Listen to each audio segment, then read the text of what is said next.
Información precisa, completa, veraz, objetiva e independiente. Directo a tu pantalla. Radio Caracas Radio presenta Voz de América.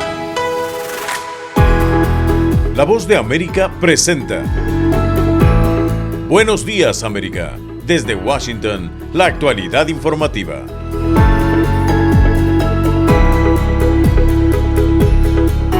El presidente Joe Biden pone de relieve en su discurso en la Asamblea General de la ONU los desafíos mundiales y convoca a la unidad para enfrentarlos. La Reserva Federal adopta un nuevo incremento en las tasas de interés con el objetivo de alejar la recesión. Y la guerra en Ucrania toma un nuevo rumbo con las amenazas de Vladimir Putin de incrementar su ofensiva. Hoy es jueves 22 de septiembre de 2022. Soy Héctor Contreras y junto a Judith Martín les damos la más cordial bienvenida. Aquí comienza nuestra emisión de Buenos Días, América.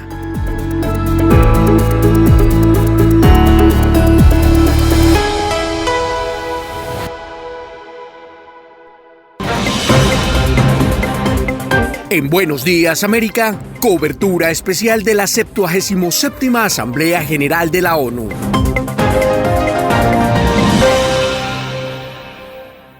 La Asamblea General de la ONU, en su versión 77, continúa hoy con otra serie de discursos en los que se fijan posturas sobre temas como Ucrania, la inseguridad alimentaria y el cambio climático. Natalie Salas-Guaitero es la enviada especial de La Voz de América y nos informa desde la sede de la ONU en Nueva York. Este jueves continúa la semana de alto nivel de la Asamblea General de Naciones Unidas. Es el tercer día de intervenciones de los presidentes y representantes de gobierno. Por América Latina le toca el turno a Panamá, que estará representado por su vicepresidente José Gabriel Carrizo, y México, que de último en la lista ha enviado a su canciller Marcelo Ebrard. Luego del discurso del presidente Joe Biden en la mañana de este miércoles, varios fueron los mandatarios que se han dirigido al Pleno y han continuado fijando posición sobre la guerra en Ucrania y sus consecuencias en las economías, la seguridad alimentaria, la inflación y la escasez de ciertos alimentos y productos. Este jueves también se llevará a cabo una reunión de cancilleres para tratar la situación en Ucrania y la postura de los diversos países de la comunidad internacional, sobre todo luego del discurso por videoconferencia del presidente de Ucrania, Volodymyr Zelensky. Algunos gobiernos como Brasil, en voz de su representante ante la ONU, Osvaldo Arana, ha señalado que esperan ver una mayor diplomacia en la búsqueda de soluciones. Por su parte, el jefe de la diplomacia europea, Josep Borrell, dijo que la comunidad internacional debe reaccionar ante esta mayor escalada y amenazas por parte de Rusia. Desde Nueva York les informó Natalie Salas-Guaitero de La Voz de América. Por otra parte, el presidente Joe Biden dirigió su primer discurso presidencial en la Asamblea General de la ONU y destaca los grandes desafíos mundiales que se deben atender y puntualizó el accionar de Estados Unidos frente a ellos. La corresponsal de La Voz de América en Nueva York, Celia Mendoza, resume la intervención del mandatario estadounidense.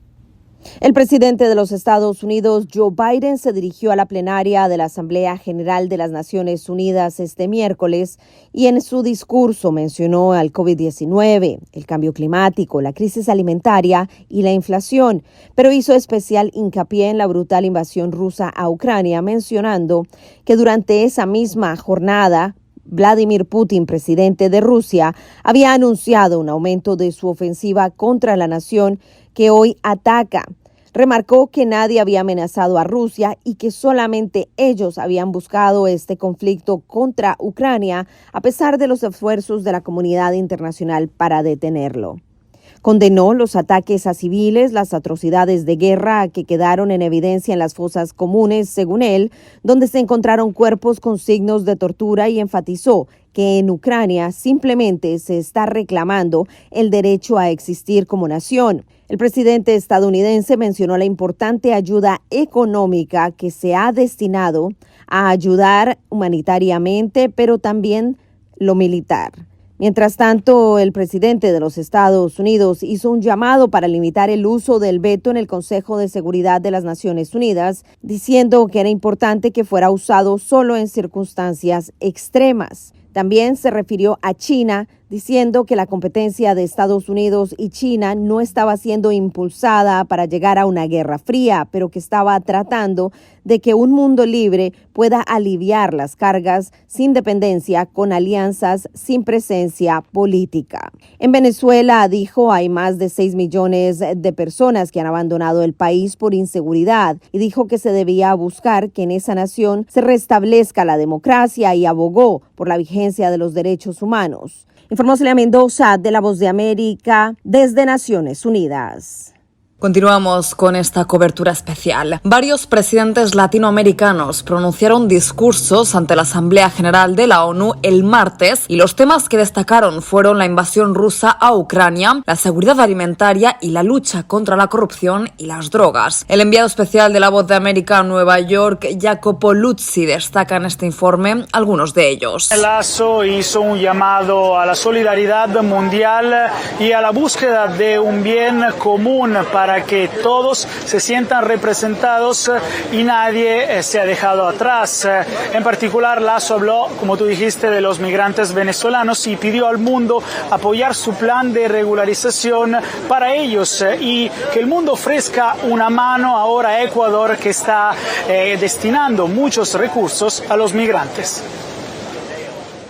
Con 500,000 de venezolanos viviendo hoy en el Ecuador, somos uno de los 3 principales receptores de migrantes de dicho país.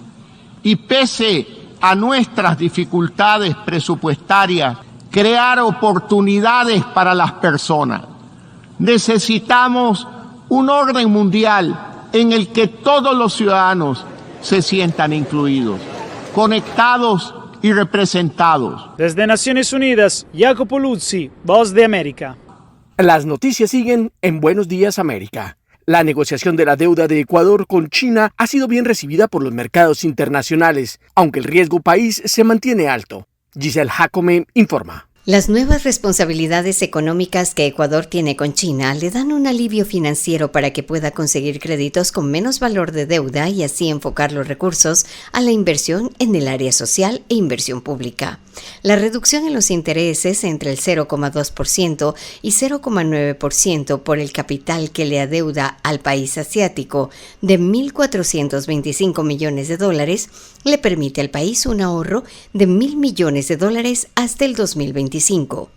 Alberto Dajic, expresidente de Ecuador y analista económico, menciona: esa deuda es la deuda más antipatriótica que se pudo haber contratado en la historia. La refinanciación de esta deuda es una gran noticia, una buena noticia. Cambian las condiciones de los contratos petroleros, da un alivio al Ecuador, pero ciertamente está muy lejos todavía de pagar el daño causado por la China.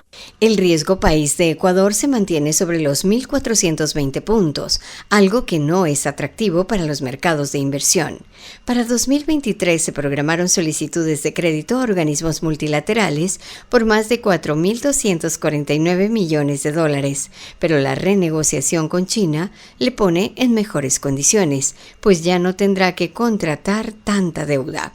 La liberación del petróleo es uno de los puntos que se logró a favor de Ecuador para que pueda negociarlo con otros mercados. Giselle Jacome, Voz de América, Quito.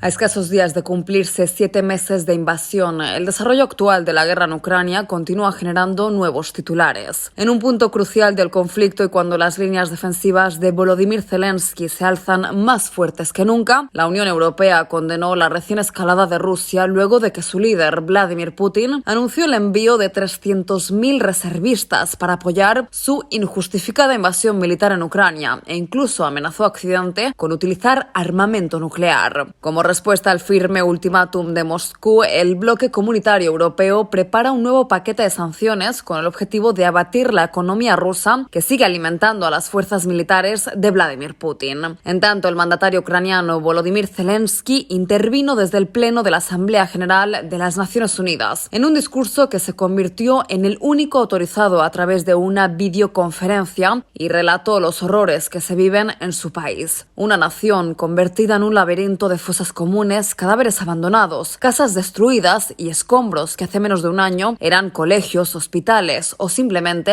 edificios residenciales. Decidido a alzar la bandera de Ucrania en todo el territorio, el presidente Zelensky exigió responsabilidades al gobierno de Rusia. El crimen se cometió contra las fronteras de nuestro Estado. El crimen se cometió contra la vida de nuestro pueblo. El crimen se cometió contra la dignidad de nuestras mujeres y hombres. Ucrania exige un castigo por intentar robar nuestro territorio, un castigo por los asesinatos de miles de personas. Despojado de toda esperanza, el mandatario ucraniano descartó la posibilidad de reanudar las negociaciones con Moscú, advirtiendo que Rusia quiere pasar el invierno en territorio ocupado para poder reorganizarse y reagruparse. Una vez más pidió ayuda militar y apoyo financiero para defenderse y continuar con la protección a su pueblo, y aseguró que la neutralidad conlleva indiferencia en un emotivo e impactante discurso que acabó con una ovación de pie de la gran mayoría de los delegados. Judith Martín Rodríguez, Voz de América. Las noticias siguen en La Voz de América. La Reserva Federal de los Estados Unidos, la Fed, que es el equivalente al Banco Central, anunció un nuevo aumento en la tasa de intereses clave en 0,75 puntos, siendo la tercera vez que lo hace durante el año, y no descartó posibles aumentos en el futuro, lo que mantiene el temor de una posible recesión económica en el país. El anuncio lo realizó el presidente de la Reserva Federal, Jerome Powell, y dijo textualmente: ojalá hubiera una forma indolora de hacerlo, pero no la hay, y defendió la medida, argumentando que será la mejor forma para mantener un buen índice de empleo en el país en el futuro. Hoy la Fed aumentó sus tasas de interés política en 0,75 puntos porcentual y anticipamos que los aumentos en curso serán apropiados. Estamos cambiando nuestra postura política a propósito a un nivel que será lo suficientemente restrictivo para devolver la inflación al 2%, dijo. Este nuevo aumento impuesto afecta el bolsillo de los consumidores estadounidenses, pagando mucho más por tener préstamos comerciales y de consumo, ya que la tasa de referencia a corto plazo ahora estará en el 3,25, la más alta registrada desde 2008. Algunos especialistas consideran que los fuertes incrementos en las tasas de interés propuestas por el gobierno del presidente Biden podrían significar un grave riesgo para la economía estadounidense y tener un impacto negativo en el empleo. A pesar de estos temores, el informe presentado por el ente regulador demuestra que el empleo sigue siendo un indicador satisfactorio en el país. La caída de los precios del combustible ayudó para que la inflación se diera un poco en agosto, si se compara con el mismo periodo del año anterior. Sin embargo, el índice de 8,3% de aumento en los precios sigue siendo muy alto para las cifras históricas de la economía estadounidense. Y ahora, en Buenos Días América, nos vamos a la sala de redacción de La Voz de América.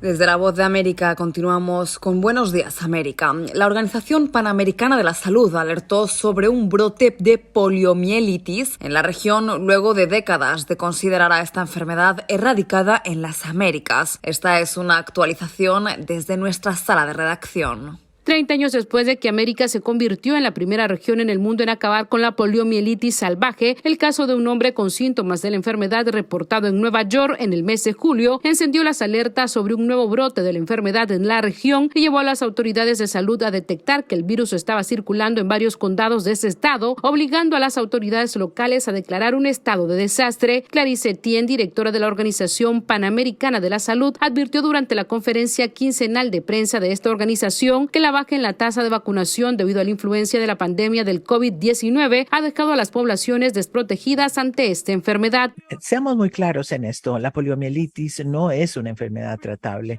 La prevención es la única opción y la prevención solo es posible con el uso de vacunas. Como vimos en el estado de Nueva York, los poliovirus pueden aparecer y propagarse rápida y silenciosamente en comunidades que tienen una cobertura vacunal insuficiente. Según datos de la Organización Panamericana de la Salud, 12 países de la región tienen un riesgo alto o muy alto de experimentar un brote de poliomielitis, mientras la cobertura de vacunación se coloca actualmente por debajo del 80% en la región. No tengo que decirlo mucho, pero lo repito una vez más, este es un problema grave, uno para el que tenemos una solución clara, porque la inmunización con vacuna. Por otro lado, la OPS informó que la pandemia del COVID-19 sigue presente en la región y cobra la vida de 4,000 personas semanales. Sala de redacción, Voz de América.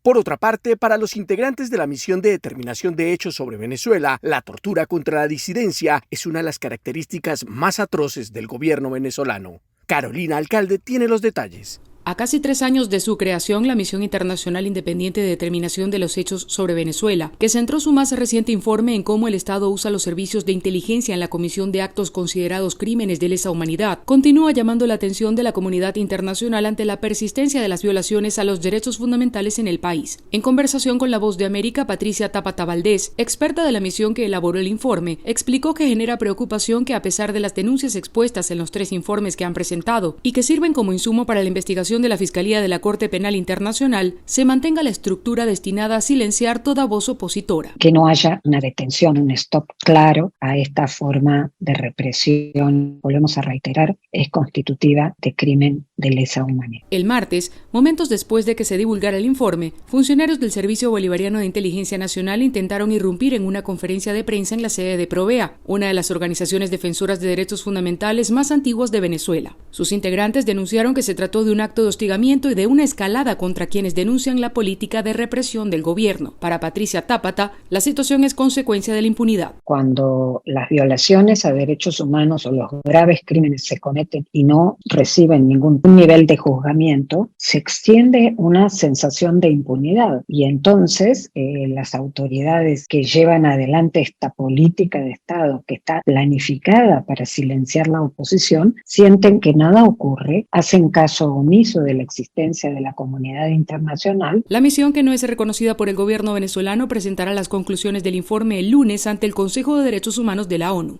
Carolina Alcalde, Voz de América, Caracas. En tanto, el gobernador de Florida, Ron DeSantis, deberá responder a una demanda colectiva de migrantes, en su mayoría venezolanos, por su traslado desde Texas hasta Massachusetts. José Pernalete tiene los detalles.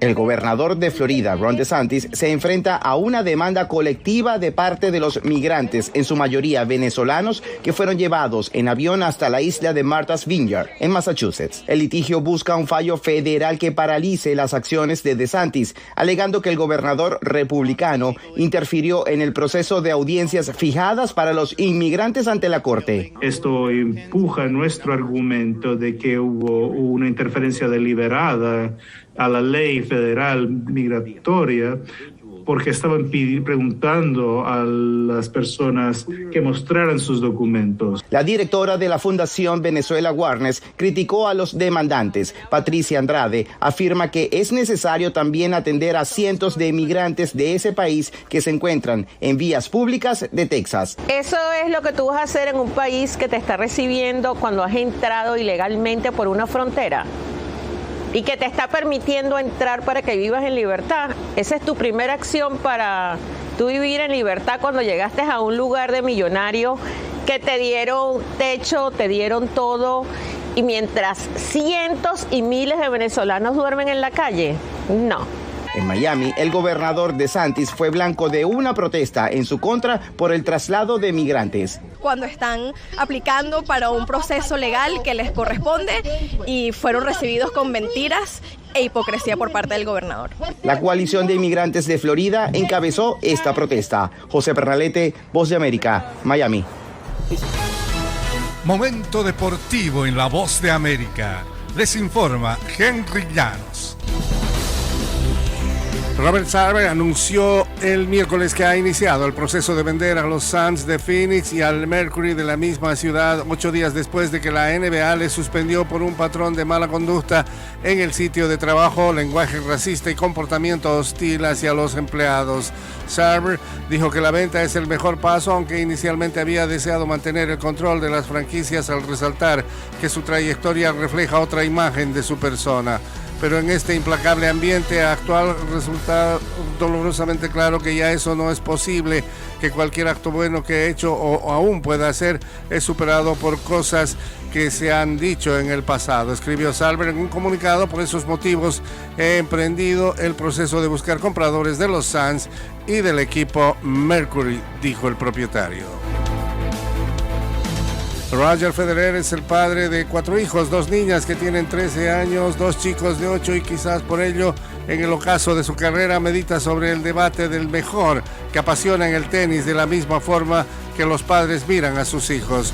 La gente se hace la pregunta todo el tiempo: ¿quién ha sido el mejor tenista de todos los tiempos en el tenis masculino? ¿Federer, Rafael Nadal o Novak Djokovic? A la gente le gusta comparar, lo veo todos los días con mis mellizos, sin querer los comparas, no deberías hacerlo nunca, dijo Federer. Y después de comparecer en una rueda de prensa en la arena que será la sede del último torneo del campeón de 20 citas de Grand Slam, la Copa Laver. Naturalmente hacemos lo mismo en el tenis, soy el dueño de mi carrera, soy el jugador que necesitaba estos desafíos, dijo Roger Federer. Henry Llanos, Voz de América, Washington. Elton John se presentará el viernes en la Casa Blanca y será recibido por el presidente Joe Biden. Según la mansión presidencial, el evento, llamado Una noche en la que la esperanza y la historia riman, celebra el poder unificador y sanador de la música, elogiará la vida y obra de Sir Elton John y rendirá tributo a maestros, enfermeras, trabajadores de primera línea, defensores de la salud mental, estudiantes y activistas LGBT. El creador de temas como Tiny Dancer se presentó en la Casa Blanca durante la administración de Bill Clinton en 1998. Elton John rechazó una invitación para participar en la inauguración del predecesor de Joe Biden, Donald Trump. En su libro Promise Me Dad, A Year of Hope, Hardship and Purpose, Biden relata que acostumbraba a cantar a su pequeño hijo la canción Crocodile Rock y que años después se la cantaba nuevamente cuando estaba muriendo de cáncer. En enero de 2023, la cadena NBC reanudará su transmisión en vivo de los premios de cine y televisión Globo de Oro. NBC se comprometió a transmitir el programa como parte de un acuerdo con la Asociación de la Prensa Extranjera de Hollywood, el grupo que entrega los premios, el cual afirma que ha tomado medidas para mejorar la falta de diversidad entre sus miembros. El programa del 10 de enero también se transmitirá por el servicio de streaming Peacock. Según NBC, el cuerpo total de votantes de los Golden Globe Awards ahora está formado por 52% de mujeres y que es 51,5% racial y étnicamente diverso, con 19,5% de miembros latinos, 12% asiáticos, 10% negros y 10% del Medio Oriente. Las nominaciones para los premios Globo de Oro 2023 se anunciarán el 12 de diciembre. El manuscrito original de la letra de la canción Vincent de Don McLean, un tributo al pintor Vincent van Gogh, se subastará en noviembre por un estimado de $1 millón. Vincent comienza con la frase Starry, Starry Night y está inspirada en la obra del pintor holandés. McLean dijo que escribió la letra mientras miraba extasiado la pintura de Van Gogh. La canción aparece en su álbum American Pie. Don McLean también subastará cientos de artículos personales a través de Julien's Auctions. Vincent es quizás la canción más famosa de McLean después de American Pie, cuya letra se vendió por $1.200.000 en 2015. La subasta tendrá lugar del 11 al 13 de noviembre en el Hard Rock Café de la ciudad de Nueva York y en línea.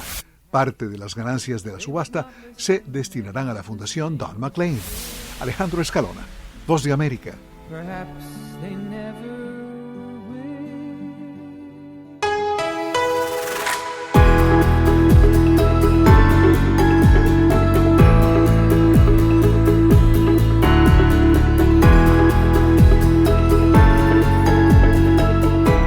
Y hasta aquí, Buenos Días América, pero las noticias siguen. Soy Héctor Contreras y les invito a conectarse con nuestra página web vozdeamerica.com o seguirnos en Twitter en @vozdeamerica. Hasta nuestra próxima emisión.